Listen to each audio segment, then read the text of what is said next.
Good afternoon to those of you here with us at the Capitol Hill Club and to the C-SPAN BookTV audience across America and around the world. Welcome to the Luce Policy Institute's Afternoon with an Author featuring Nonie Darwish, who will be discussing her brand new book, The Devil We Don't Know, The Dark Side of Revolution in the Middle East. My name is Catherine Rodriguez. I am the Lecture Director at the Clare, Boothe, Luce Policy Institute, America's leading organization for conservative women. Our mission is to prepare women for leadership and promote leading conservative women. We do this through a variety of unique student initiatives, including our campus lecture program, which includes top conservative women like Ann Coulter, Michelle Malkin, Essie Cupp, and of course, Nonie Darwish, who will be speaking for the Institute at Furman University later this week. If you are interested in learning more about how to bring a conservative woman speaker to your campus, please visit our website at www.cblpi.org. We are so honored to have a conservative women leader like Nonie Darwish here to share her experience growing up as a Muslim in Egypt and to give us her unique perspective on the recent Arab Spring uprisings. In her new book, The Devil We Don't Know, Nonie explores the unpleasant truths behind the individuals who initiated the Cairo protests and tells how radical groups like the Muslim Brotherhood have hijacked the revolution to further their own very terrifying agendas. Raised as the daughter of an Egyptian army lieutenant general, Nonie was taught at a young age the propaganda of hatred for which she blames the Middle Eastern Islamic culture. She was forced to recite poetry pledging jihad against Israel and has spoken at length about growing up under Sharia law. In 1978, after earning a BA in sociology anthropology from the American University in Cairo and working for a time with the Middle East News Agency, Nonie left Egypt for the United States. After arriving in the U.S., she became a Christian, and shortly after the terrorist attacks on 9/11, began writing columns critical of Islamic extremism. Nonie started the website Arabs for Israel, which she describes as an organization of Arabs and Muslims who respect and support the State of Israel and welcome a peaceful and diverse Middle East while rejecting radical Islamic jihad. Nonie is also the director of Former Muslims United, which stands for Freedom of Religion and Civil Rights for Former Muslims. Without further ado, please welcome this afternoon's guest speaker, Nonie Darwish.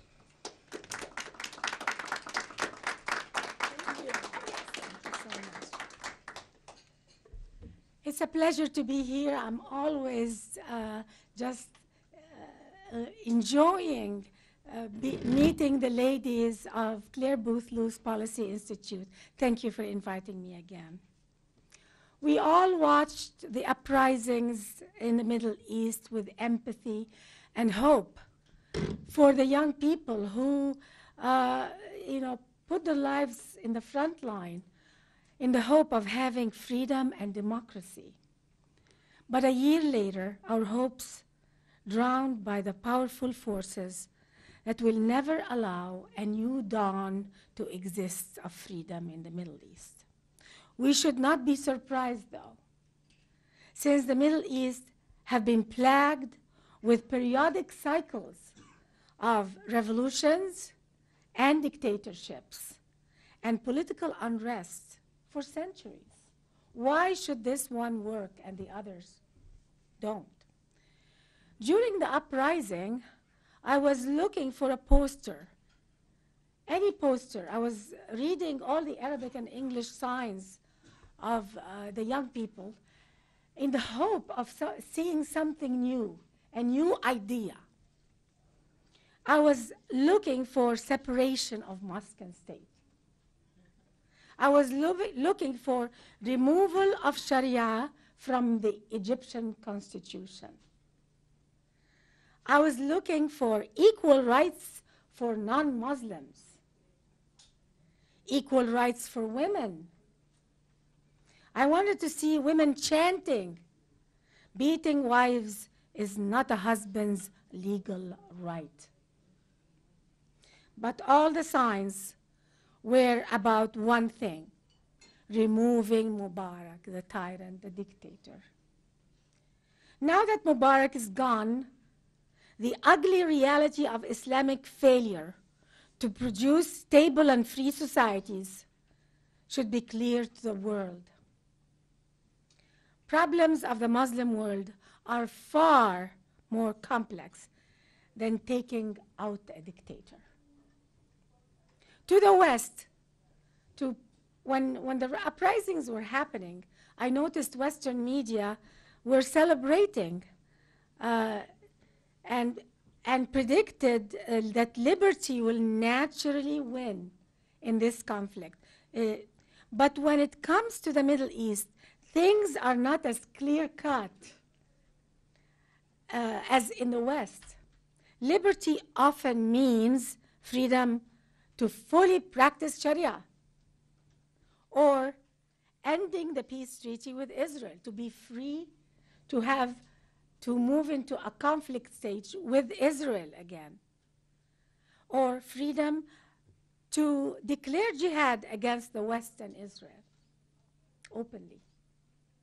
And to many, it means the beginning of the road to the Islamic caliphate that never really existed.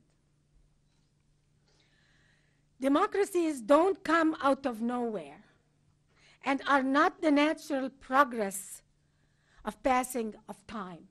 A lot of people think that, eventually time will bring democracy. But Egypt, countries like Egypt and Persia, have 5,000-year-old history. And unfortunately, the passage of time does not necessarily mean positive progress. It doesn't mean that they will finally discover liberty. Certain factors must exist for a society to have democracy and freedom.